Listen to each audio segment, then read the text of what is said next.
Anyway, here's Andrea in Houston. Andrea, you're up first. It's great to have you with us on the EIB network. Hello. Hi, Rush. Hi, Andrea. How are you?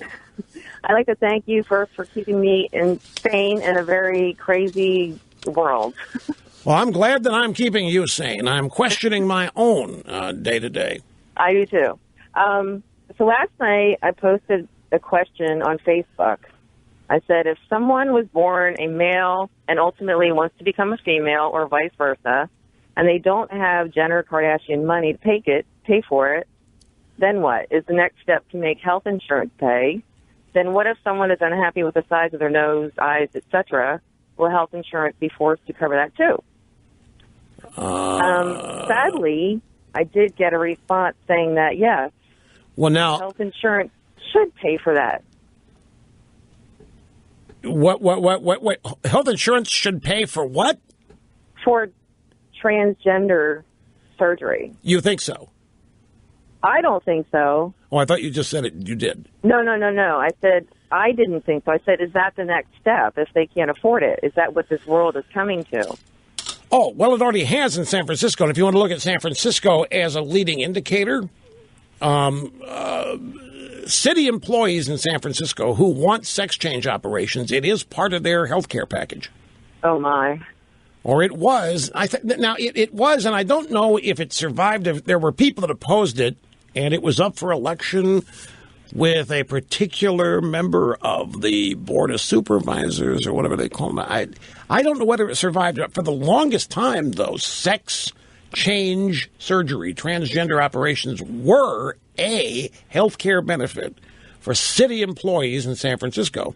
That's they had a name. The addictomy procedure was one well-known procedure.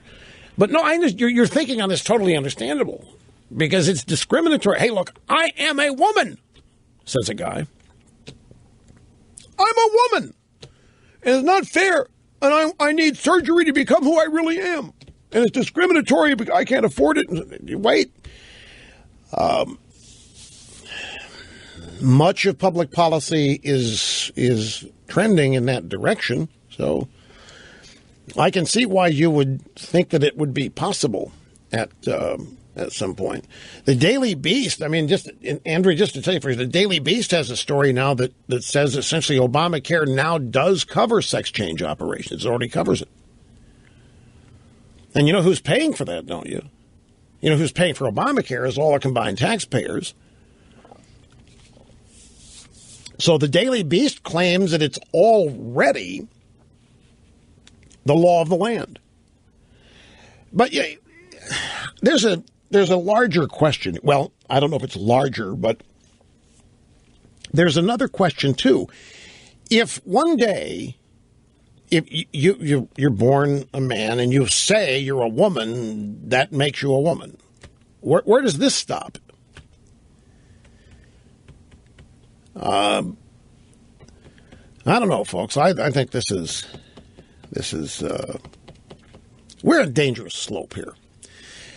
I want to go back to the audio sound bites. One more from Christine Brennan.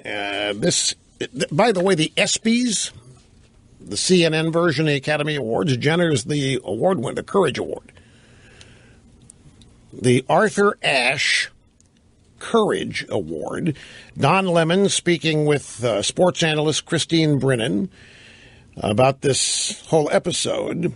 Lennon said, look, even though Caitlyn has transitioned from her former identity as Bruce Jenner, her first public appearance will be at a sports-related event, right? Yes, the ESPY Awards, that she will be receiving the Arthur Ashe Courage Award, an honor that many have received, including Jim Valvano, Robin Roberts, Nelson Mandela, Michael Sam just last year. This really signifies a snapshot, I think, of our culture at this time. And whether these are people who fought cancer, fought inequality, whether it be Billie Jean King fighting for women's rights, Michael Sam fighting for the rights of the gay athlete, it takes us to this place, and it's a snapshot, I believe, of where we are as a country and sports as a huge part of our culture.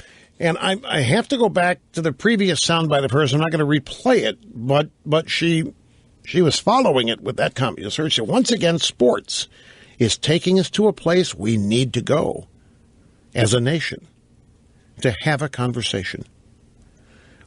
Whether it would be terrible things like Ray Rice and domestic violence, steroids, Lance Armstrong, other Olympians, baseball players, or a story like this. Sports makes it real, and we need to have a conversation.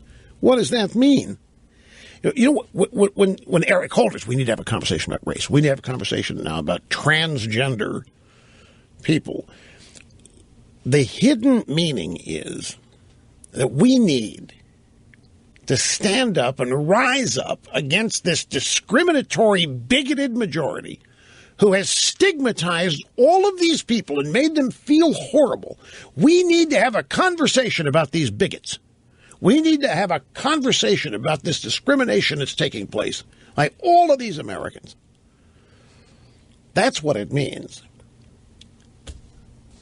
It's as though there is this giant conspiracy to keep these people hidden. A giant conspiracy among the majority of America to keep these people, transgenders, whatever category you want to refer to it as. Keep them hidden, keep them small, deny them their humanity and all of that. So folks, it's just another way of mounting this onslaught against the majority. This is a direct frontal attack on what the United States has always been by a bunch of people who don't like it for whatever reasons. And there's all kinds of things rolled into this. There's an effort to redefine what normal is. Because if society has norms, well, not everybody's in them. And if you're not in the norms, then you are discriminated against, and you might be psychologically impacted by this in a negative way. You might be suicidal or sad, depressed, or whatever, and it's America's fault, it's society's fault for doing this to you because of these norms. These norms are discriminatory, and they're rooted in a false, phony morality, all of this. So all of this represents an attack on that. To the point now that these old norms, such as marriage, are now considered negative things or oddball things themselves.